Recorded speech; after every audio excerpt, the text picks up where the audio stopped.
Dobrodošao, izvoli. Prvo krenuli da sa Markom Kovačićevo 25. maj Sveti Sava 80 implementirali da su malte ne postali domicilno stanovništvo. Naravno, mi znamo da trebamo da se vrate u svoje suživotu sa njima, prosto oni su deo naše... Mislim da ono što nakon ovih lokalnih izbora da smo ubedljivo pobedili u svim opštinama.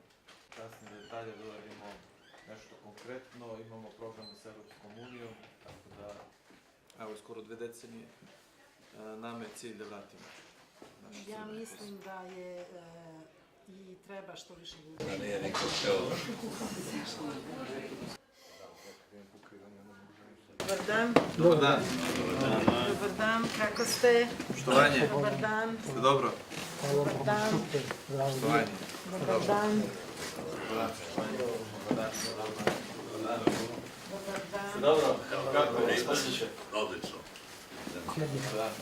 Imao sam potrebu, mi smo krenuli da bukvalno svuda tamo gde ima naši raseljeni, da ih posećujemo i sa gradonačelnicima.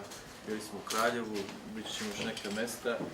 Za 2018. godinu imamo određene planove i morate da čujete direktne informacije iz prve ruke šta planiramo, šta su nam ciljevi, šta možemo da uradimo. Koji nemaju rešeno pitanje, rešen status i u stambenom smislu i u svakom drugom. Pre nekih 10-ak dana regionalnu konferenciju u Podgorici na nivou i to nam je prioritet. I druga opcija, oni koji su definitivno odlučili da se ne vrate, da im ponudimo da reše pitanje, stambeno pitanje pre svega u sredinama u kojima danas žive.